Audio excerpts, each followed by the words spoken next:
everybody, and welcome to, well, this is the 2nd September pickups video that I've done, and it's all Halloween in background. I've got Joe's horror collection behind me. I've got a few of those little Halloween lights lit up. I know we're a month away yet, but I thought it'd make a nice little bit of a theme to it.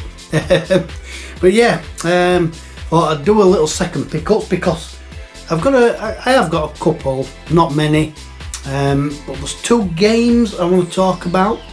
3 PS2 games, a Spectrum game, which is actually a gift, and a Commodore 64 game from one of my collections. What am I drinking today? This is a nice fine red wine. Oh, delicious. I do like my red wines, and this one, picked by Joe, is a Trivento Argentina, and it's a Malbec. I don't know if any of you have tried it before, but I can recommend it. It's a nice red wine. I only like red wines. I don't like white. Rosé I can stomach a bit, but no, it's the reds. It's the reds that do it for me. But anyway, we're not here to talk about wines. We're here to talk about some pickups. Now, I've got a subset, and one of them were actually featured on Feed Me Chickens last pickups video that he did from Doorway to Darkness. At the time he suggested that we do as pickups outside the shop, and we did, and one of those games was, I'll get them in right order, Colin McRae Rally 3. Yeah, I'm right into the rally game, well, especially the Colin McRae rallies at the moment. I've give this some hammer, but I've got to be honest, it's hard. I played the championship mode, and I'm sure I only had it on normal. I don't even think there was an easy mode, from what I can gather. I only had it on normal, and I was getting hammered. Some of the stages, I was behind the leader by 20 odd seconds. I just could not catch him. But yeah, Colin McRae 3 on the PS2, absolutely cracking game, really good simulator, rally simulator.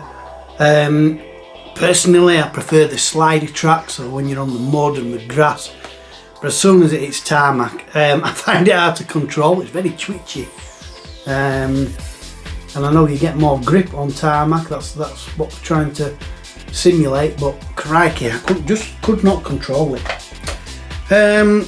So as you can imagine, the next game is the follow on from that, and this is Colin McRae Rally 04, and it just improves on Colin McRae Rally 3. There's only 3 McRae titles on the PlayStation 2, and I believe they then veered off from Colin McRae and just called it Dirt. I think there's 2 games for the PS3 which are called Colin McRae Dirt or something like that. I'm not really fussed about those, if I'm honest. Just want these 3. Colin McRae Rally 04. And then finally, last in the series for the PS2, Colin McRae Rally 2005. I haven't played this as yet, but I have watched the video of somebody comparing all 3, and they say it's a massive improvement on the previous 2. So I'm looking forward to playing this. I'll probably skip 4, so just go straight from Rally 3 to 5, and see what this is like. So that is subset complete. Colin McRae Rally 3, 4 and 5 on the PS2. I plan to get Colin McRae's on the PS1 probably. There's only 2 on there. Colin McRae Rally 1 and 2. Then like I said, there is the PS3 if I really wanted to go for them. I'm sure it's Colin McRae Rally Dirt or something like that. And then they dropped Colin McRae, from then on. But yeah, that's a little subset. Oh, nice. So, move on to Commodore 64, and I've only got one, and it were really cheap. I think it were about £2 and then like £1 some postage. It's part of the Cult series, Cult collection. They just do management type of games, Cult. This is Cup Football. Like I said, it's just a management game. I'm not sure exactly. I do have a list of Cult games, but I'm not sure if it's the definitive list, because there's titles coming up on eBay which I think are not on the list. So it's probably one of those sets that I'll probably never know if I've got the full set, because there's no definitive list as yet. But yeah, Cup Football on Cult. So I'm going to finish off with the gift that I got. I think it's only fair. So I'm just going to talk about 2 games. Now, if you remember me saying that David Retro Games Played Badly donated me a DVD drive for my laptop to play hidden object games, and that's what I've been doing. And I started off, because obviously I've been going in alphabetical order, as you do. First one, Amazing Adventures, The Lost Tomb.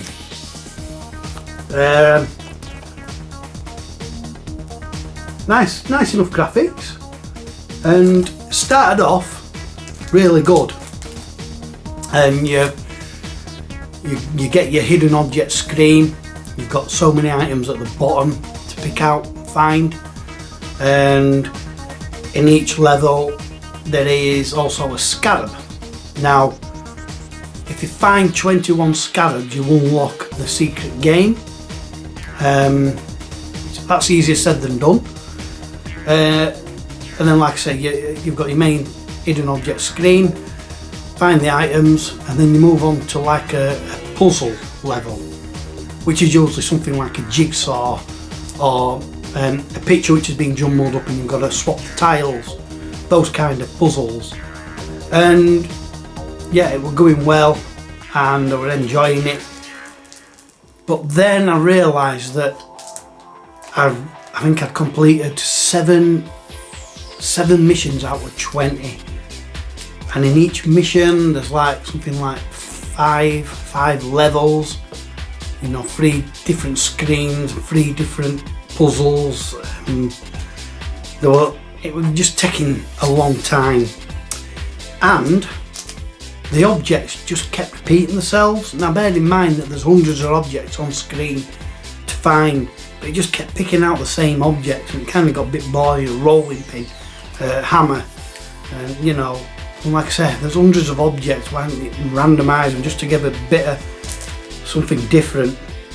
And the scarabs, I started off finding them on every single level, and I got to about 17 or 18 scarabs, and then all of a sudden I just couldn't find them. And I was spending a lot of time looking at the screen. The trouble is, you do have a hint button which you can use unlimited. Some of these hidden object games give you, maybe free hints, for each level, a limited amount, or the time that it takes to recharge the hint button takes a long time. This was just giving them away willy-nilly, which is fair enough, but it's too easy to just hit that hint button and just breeze your way through. I say breeze my way through. There were a lot of levels, and I think there's 20 missions, and like I said, it was just taking ages, and I had to be honest, kind of just got a little bit bored. The objects were fair, as in, they weren't too obscure to find. You could find them. Some were cleverly hidden, blending in with background slightly, but I thought it was pretty reasonable, how they put them in there. But like I said, it was just the variety of picking the objects that let it down a little bit. So yeah, I never unlocked the secret game, and I didn't complete it. So I did move on, and this next one, Ancient Secrets, Quest for the Golden Key. I had high hopes for this when I first started playing it. The hidden object screens were you know, they were, well, I'll say they're fairly easy. Seemed to start off fairly easy. There was a nice storyline to it. There was an evolving storyline, so it weren't just like that one. You were just a screen after screen with no story. This one had a bit of a story. You played the role of Kate, and she had to uncover the golden key and what have you. And it started off reasonably well. Again, you do a hidden object screen, then you do a puzzle. But the trouble with this was that the hidden objects actually turned out to be really hard to find. As in, you could not see. Maybe on a big massive telly I might have been able to find them, but I'm on a laptop screen. Some of the objects, they're tiny, and they're blended in with the same colour as the background. It was just a case of click and hope that you find something. Sometimes you could see something, a silhouette of some kind, but you didn't know what it was. You couldn't work it out what the object was. You just clicked it because you knew something was there. So that let it down a little bit. And then the puzzles. They're those puzzles where you've got a key and you've got to get it to the lock, and there's little sliding bars. They only go one way, up or down, left and right, and you've got to somehow move them about. They're ridiculously hard. To the point I thought some of them were impossible. Joe had to get me out of one of them. And to be honest, the last sliding puzzle to complete the game, I had to YouTube it. I was searching across Google to try and find the answer. Luckily I found somebody who did a playthrough of this, and I managed to follow his sequence just to do it. It was stupidly hard. Which is a shame, because, you know, it did start off promising, and the game was over I completed it within maybe an hour or two. It was really quick. Not easy, but it was quick to complete. So those are the two hidden object games that I've been playing so far, and yeah, I'm just working my way through them alphabetically. Got quite a few. I know in B I've got the two broken swords, which I know are point and click, but that's hidden object and point and click adventures is what I'm going through. So let's move on to then the last item, which is a gift. Just have a little wet before we get on to it. So, in one of the WhatsApp groups, I think it was John Bundy that pointed out this game for sale for the Spectrum, and it's a brand new game. I think it's homebrew, and he linked a video to it. It looks brilliant. But it's also something that you know, is retro from the childhood TV, and the game in question is Nightmare. And you know, we all used to love that TV series, didn't we? And I'm pretty sure most of us wanted to take part in that right way around. Can't tell from this angle. But yeah, as you can see, it's sealed. It is brand new, like I said. I don't know whether I should open it, but if it's going to stay sealed for the rest of its eternity, but that is lovely. But yeah, obviously it's the game based on the TV series.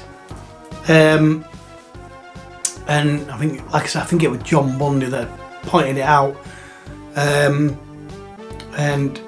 yeah, the trouble was that the website it came from only accepted PayPal, and I don't have a PayPal account at the moment, so like sugar, I might miss out on it because I think they're only limited numbers or selling out quickly.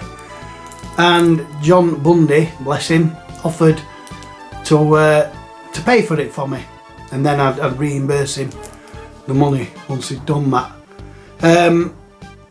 But John won't accept any money. He says no, consider it a community gift, which is absolutely fantastic. So cheers, John, for that. It's really good of you. Thank you very much. Because it's a lovely item, and like I said, it's Nightmare.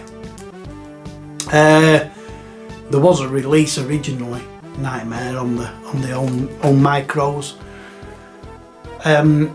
Not quite sure how it was. I can't remember if it were a decent game or not. But yeah, this looks really good. Like I say, it's on the ZX Spectrum. So bitmap. You can't see it. Bitmap Soft. That's where it's from. bitmapsoft.co.uk.